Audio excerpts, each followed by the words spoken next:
What is up, everybody? It's your boy J Raj here, and we're back with another episode of the 2020 Visions podcast.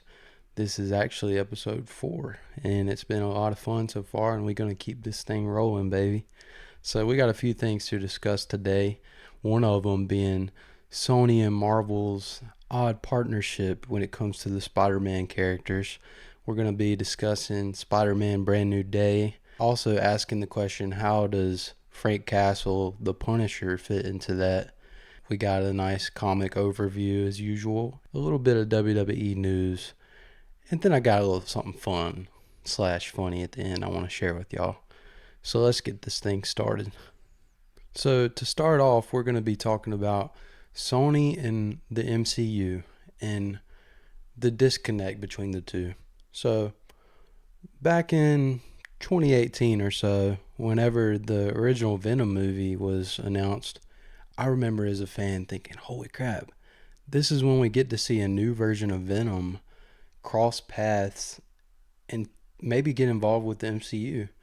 The first movie goes by, it was fun or whatever. I mean, I was a little disappointed in no Spider-Man.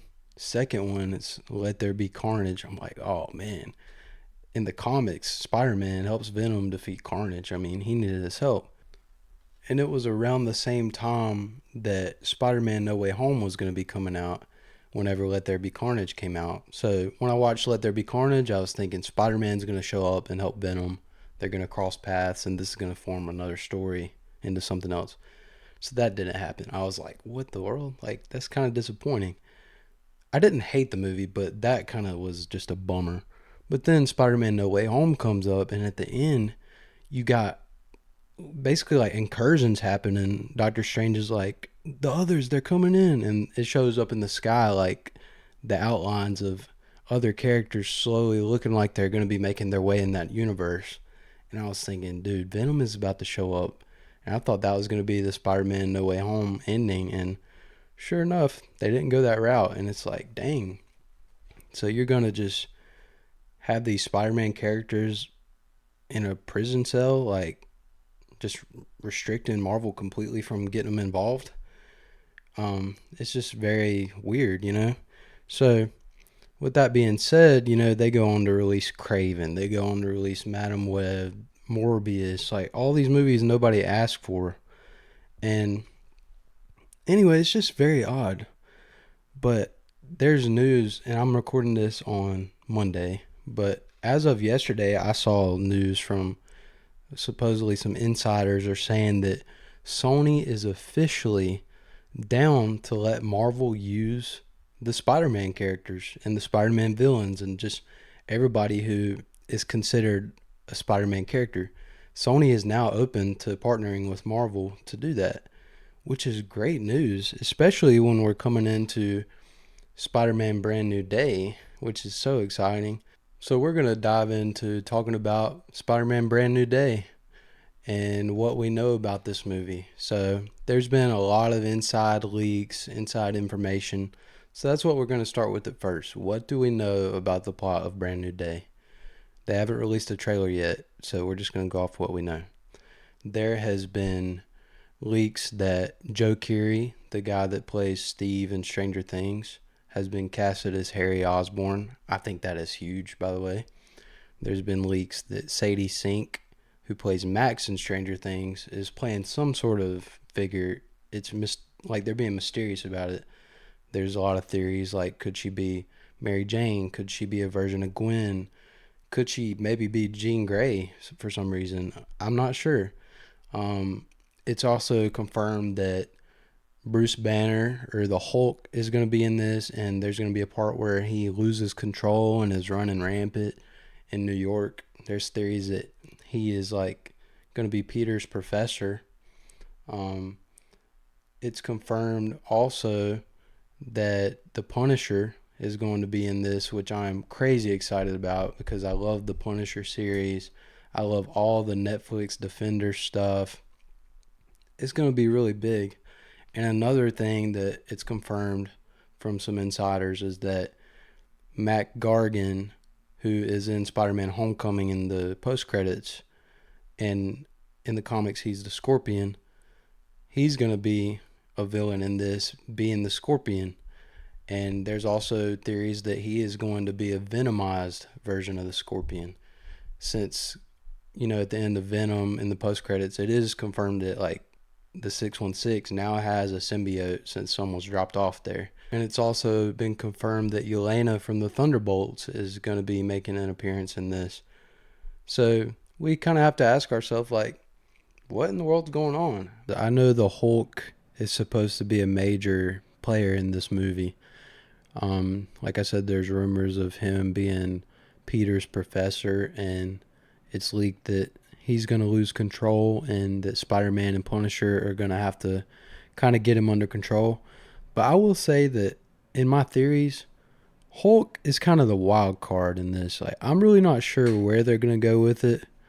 They might be saying that somehow he is one of the people who can remember who Peter is. But one thing I think about, I can imagine like when they finally calm down the Hulk and he's Bruce Banner, I feel like it'd be crazy, but I think there might be a scene where the Punisher is like, we need to just kill him. Like, we can't keep him alive. He's just going to turn into this again. And I think Spider-Man's going to be like, no. But then Punisher, I think he's just going to try to shoot Bruce Banner right in the head. And I think we're going to get to see him just transform completely. Obviously, the bullet's not going to kill him. And I think there might be a crazy chase scene, kind of similar to Captain America Brave New World, where Sam Wilson is running from the Red Hulk down the halls and things. I think Punisher might throw some bombs back to try to get away, but you'll see Hulk just busting through everything trying to get to him. I'm kind of envisioning that in my head, but I might be wrong. But what I'll say is, like I said, most of my theories don't really connect to the Hulk, and I'm sorry if that's what you came for, but as more things get brought to the light about this movie, I will address them. And yeah. And I'm first going to start out talking about the Punisher in this. So, from what people are saying, the Punisher special presentation, which I talked about last episode, it's supposed to be happening right before Spider-Man Brand New Day. And so I have some theories that Punisher, he's going to be having his sights on Kingpin. And I think Kingpin is just going to narrowly escape. And I think he's still going to be a mayor. And my theory is that Kingpin is going to be kind of scared. Bullseye might even be coming after him too. And obviously the vigilantes, I think, are still going to be outlawed. And here's what I think is going to happen. I think that Kingpin is going to make a call to Valentine De Allegra Fontaine, whatever her name is, the lady that was over the Thunderbolts group, and they are residing in the old Avengers Tower. I think Kingpin is going to call her up because she is supposed to be the head of the CIA, and I think that he's going to convince her that the Punisher and Bullseye, for sure the Punisher, maybe Bullseye, running rampant is just a threat that needs military involvement. And I think that he's going to request help from her to send some help. And I think that they're going to, in a roundabout way, solve a plot hole that Marvel has had for years now. I think that she's going to tell him, yes, that she'll send a task force of military men that are using the new Oscorp technology. And I think that it's going to let people realize that the old Avengers Tower was bought by Norman Osborn. Joe Keery confirmed to play Harry. That tells you there's got to be a Norman. I mean, procreation had to have happened for that man to be living, you know. So there's got to be a Norman in that universe, and I think they're going to reveal that Oscorp is taking over the old Avengers Tower.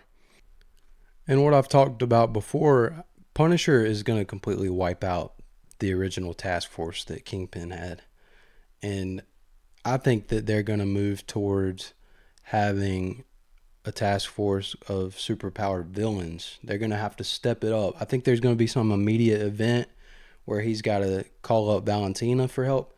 But after that, I think he's going to have to build his own villainized task force. And it's funny because him calling Valentina, who was the head of the Thunderbolts turned New Avengers, in the comics, Kingpin has his own version of the Thunderbolts. So I know there was an ongoing joke at the end of the Thunderbolts movie. They're saying that now that they're the New Avengers, Sam Wilson is putting in a lawsuit saying that that's their name to have. So I think there's going to be a joke where they realize they can't be the New Avengers, and they go to try to change back to the Thunderbolts name, and then they figure out that name already has a copyright on it, and that they can't go back to that name, hinting that the Kingpin now has his own version of the Thunderbolts, which is more comic book accurate. And that would explain why Yelena is in Spider-Man. I think that she will get when the Spider-Man needs help, because I mean, he's going to have villains coming after him. I think that Matt Gargan's version of Scorpion is going to be directly hired by the Kingpin, and Spider-Man is going to need help. We saw on Your Friendly Neighborhood Spider-Man, the cartoon, Scorpion about killed Spider-Man. So I think he's going to need help, and then Yelena's going to come in, and she's going to let Spider-Man know what she has found out about Valentina. And they're going to figure out there's some corruption there, some fraudulent government activity, her dealing with the Kingpin, doing deals with him and stuff. And then, in my opinion, and I really hope for this, in comes Daredevil. There's no reports that he is confirmed for this, but we got to have him in Spider-Man Brand New Day. And with him being introduced into this story, there's a man that can bring justice to this fraudulent activity. So you got Spider-Man, who's just being hunted down by the vigilantes, Yelena, who knows some of the inside scoop about Valentina, or Valentine, I don't even remember her name.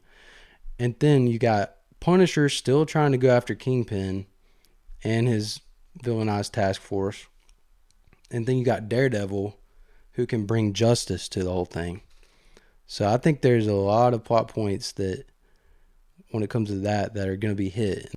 But I do think that will be what makes all the people from the Thunderbolts movie, they're going to leave Valentina's side, or Valentine, whatever her name is.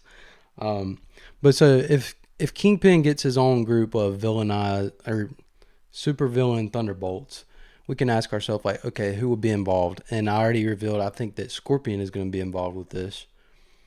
Also, another guy confirmed is Tombstone. I think that he could be involved with it. And if we're pulling from past movies, I'm pretty sure Shocker is still alive, who was in Spider-Man Homecoming. You could add him in there. Let's see. I got some other ideas. You could also add... No, that's all I got, actually.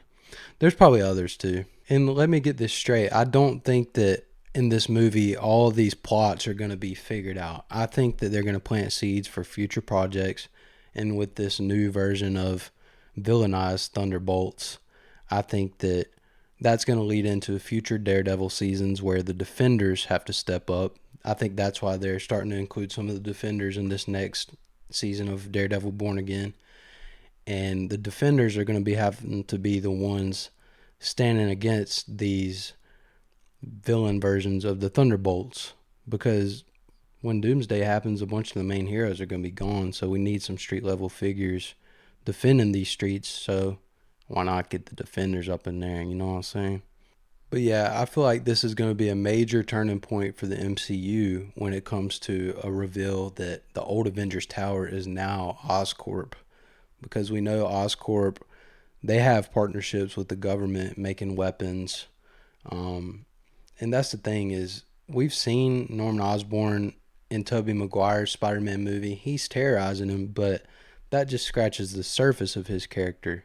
I think he will finally get justice on the big screen, showing how he can impact all the heroes with it when he gets in a position of power. And I'm really hoping that they do let that be what happens. A major plot hole getting figured out. It's going to be big. and it's going to be really cool to see, hopefully. And another thing that I think would be really cool to see if that was to happen is some villains that don't get along, like street level villains. Because after Doomsday, the street level villains, they're going to look at it as a business opportunity. Kind of like how after the original Avengers movie, you had people selling alien weaponry on the black market, which was shown in the first Spider-Man. These villains are going to look at these events as a business opportunity. And when you got big egos, you got some big beef. And I would like to see Kingpin and Norman form some beef. On the Spider-Man animated series from the 90s, they had some beef going on. And I just think it'd be really entertaining to see and a cool dynamic for those two to collide. So we'll see what happens. I just have a feeling I'm going to love this movie. Hopefully a trailer drops soon. I want to get this podcast out before that, though, to show that I predicted what's going to happen. So with all that being said, we're going to jump into our comic book overview for the day.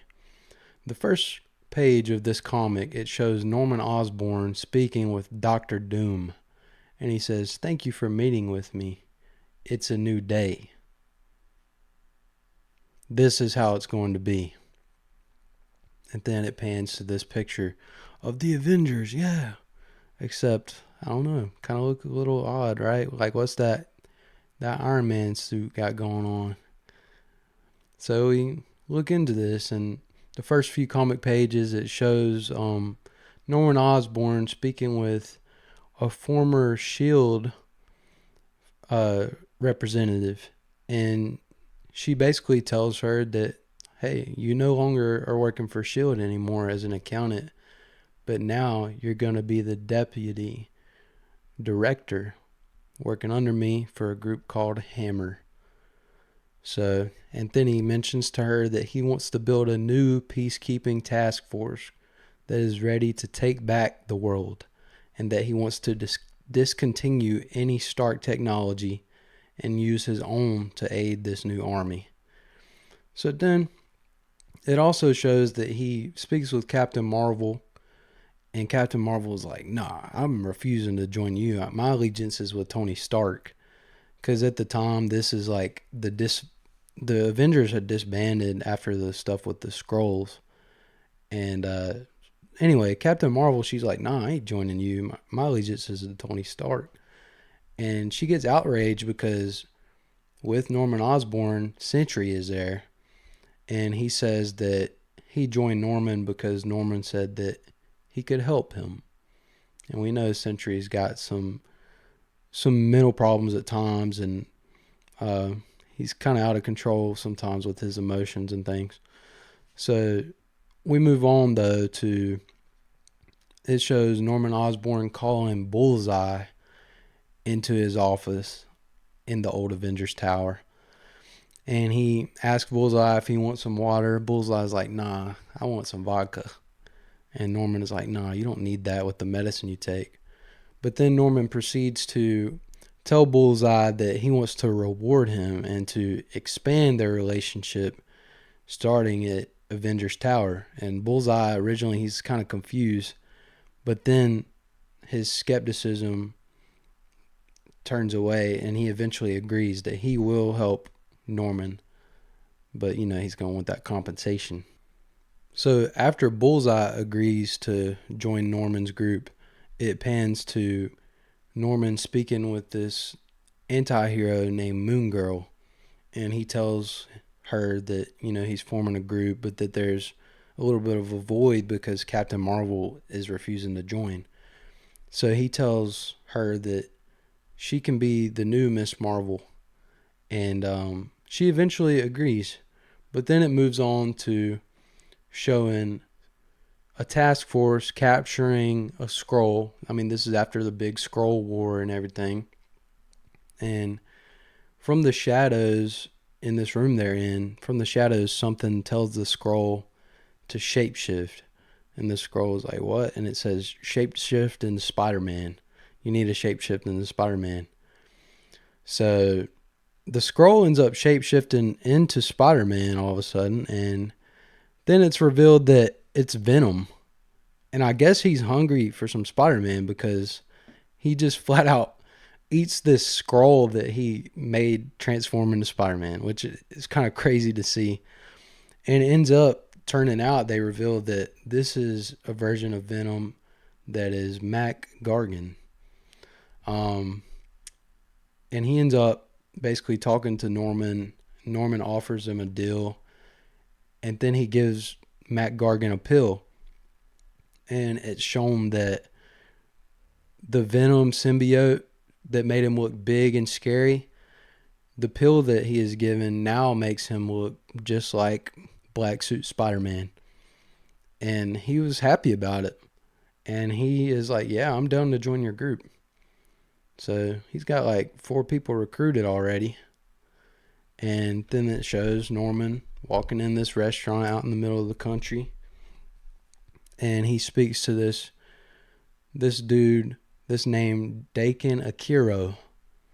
Turns out he is a mutant that has claws exactly like Wolverine, because it turns out he is Wolverine's son, and he is a mutant killer, and he hates Wolverine. So Norman obliges that he should join the new group because it'll actually tick off his dad Wolverine, who he hates. So because of that, Dakin Akiro agrees to join this group. So it also shows that Norman ends up recruiting a Kree warrior named Marvel Boy to be Captain Marvel. So you got Moon Girl being Miss Marvel, and then Marvel Boy is being what they're calling Captain Marvel.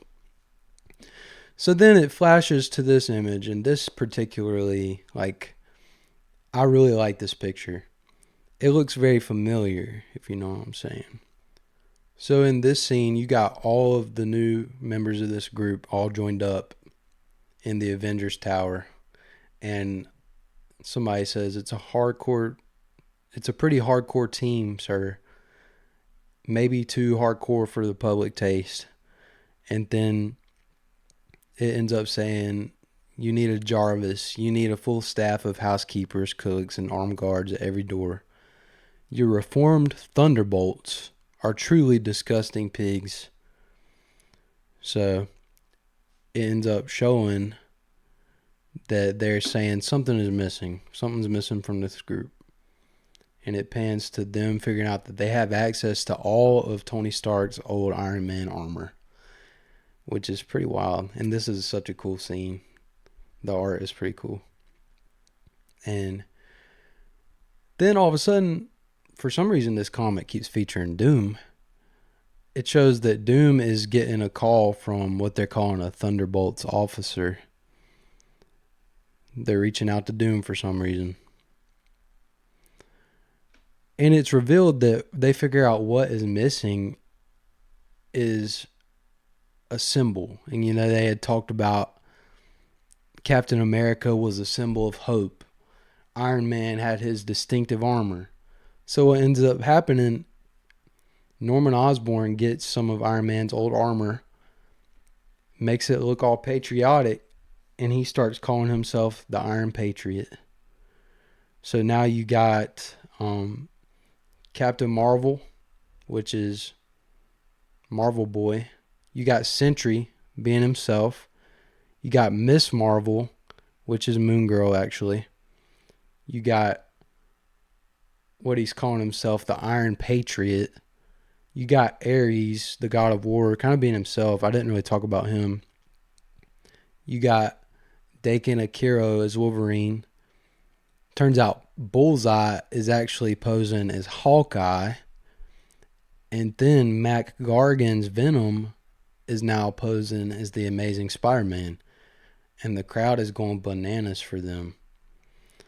And it shows Norman making a big announcement that he says, I will lead these new Avengers into battle against anyone who would threaten our way of life. My name is Norman Osborn, and I approve of these Avengers. So that's pretty crazy.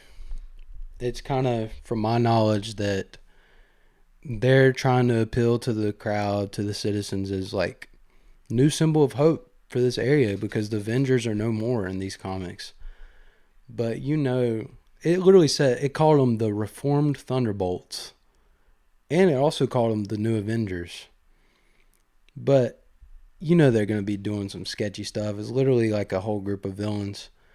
And I'll be honest with you, I read this after I already had these theories I talked about.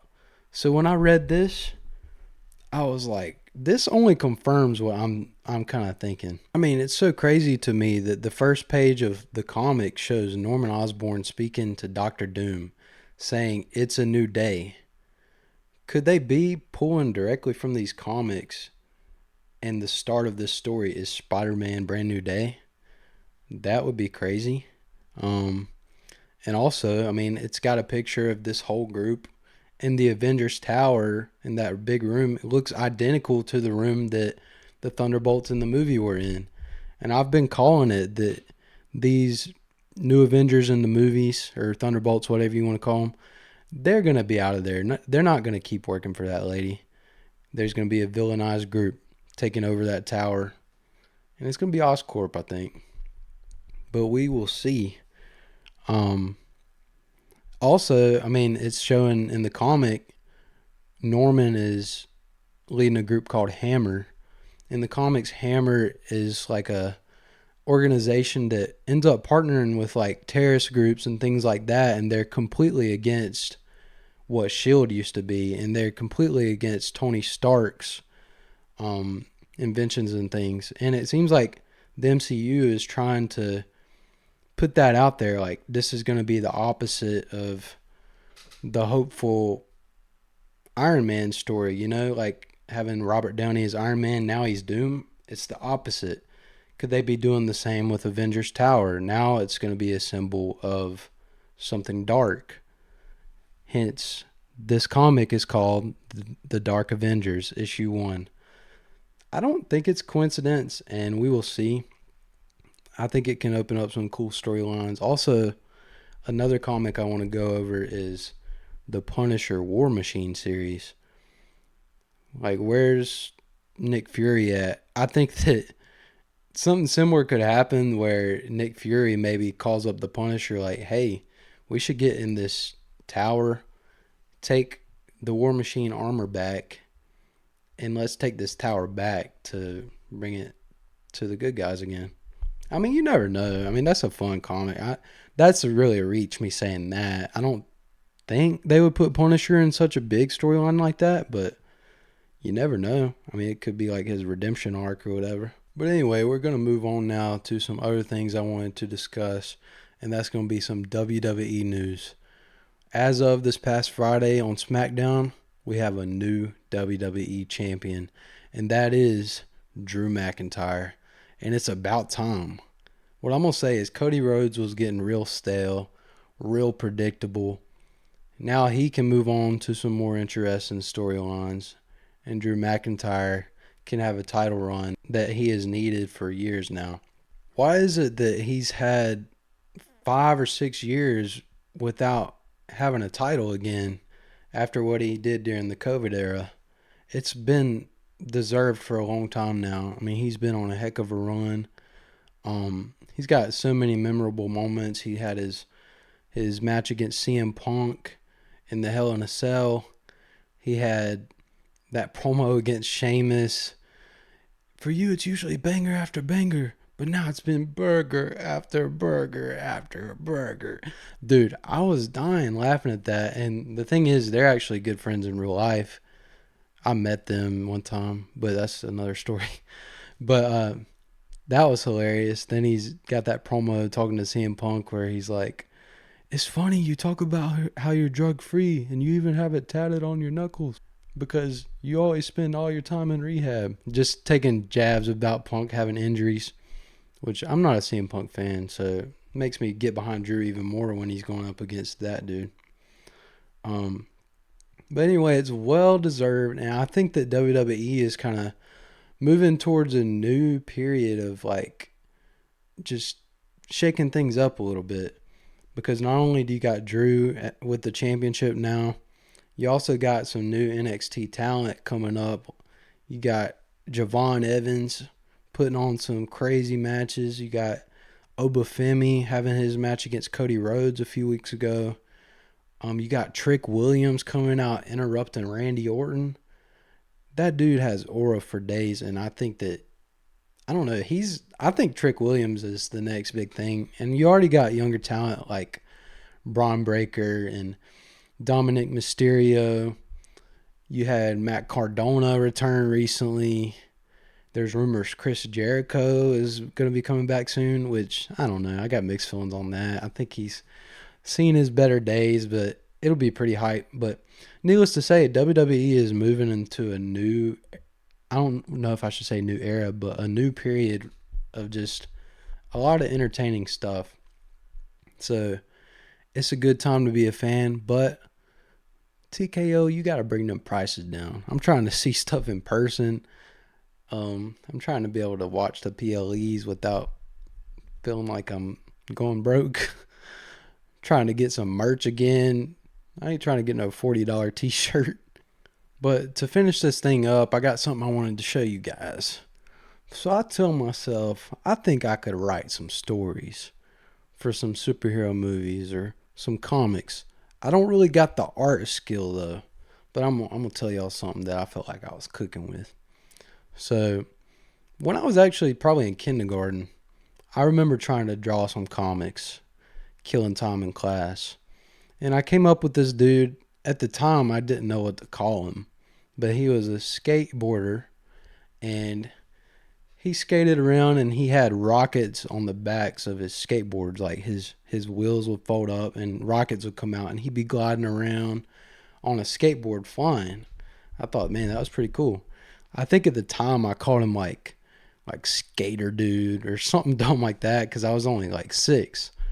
But I think in the comic that I drew, I had him facing some dude named like Booger Man, and he became like a living booger because he ate too much KFC, something like that. I mean, it didn't make no sense, but I kind of thought about it. I was like, I got an idea. I'm gonna take that character and I'm gonna think of a different name.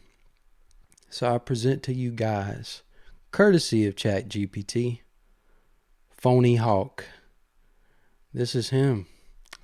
This is my dude that I came up with along with ChatGPT, whatever its name is, ChatGTS or GPT, GLS or... Anyway, this is Phony Hawk right here. And this is kind of what I envisioned. So I was thinking, what could his origin be? Like, what could be what introduces him? And I started thinking, most of these heroes, they got to start where it's some kind of street level thing they got to deal with before they make it to the big stuff. So I was brainstorming and I was like, all right, I could sort of make this character reflect me if I wanted to. And so I figured it out. I was like, all right, something about me is, if you didn't know, I have a peanut allergy. And I have to be really careful with what I eat. So that can be like a struggle this dude has. He's got a peanut allergy, and everybody at school, they don't really understand allergies. They got so many questions. They think that he can eat M&Ms. They think that he can eat Snickers. It's a struggle for this dude.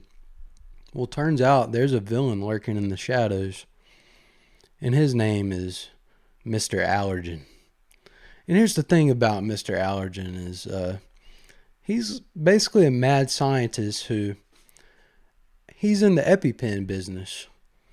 He basically sells EpiPens, epinephrine, that helps people when they're having an allergic reaction. They just inject that and makes the swelling go down, saves their life. He is the guy that runs that company. But also, behind closed doors, he is placing chemicals in the city's water supply to make people develop more allergies. So you got so-and-so over here, they used to eating eggs. Next thing they know, they eat their breakfast and they're looking like they were on Charlie and the Chocolate Factory, like just getting big, swelling up. Or you got somebody over here going to eat Chinese, they put soy sauce on. Next thing you know, they're real hoarse. That's what Mr. Allergen's doing. He's selling EpiPens, but so he can make more money and get more sales, he's forcing people to have more allergies by putting chemicals in the water supply. We got something deep, man. This could cook. Come on now. What you talking about? Phony Hawk here? I think we got something good. But anyway, guys, I'm so glad that you got to listen to this show today. This was the 2020 Visions podcast, and stay tuned for more. And have a great week. See ya.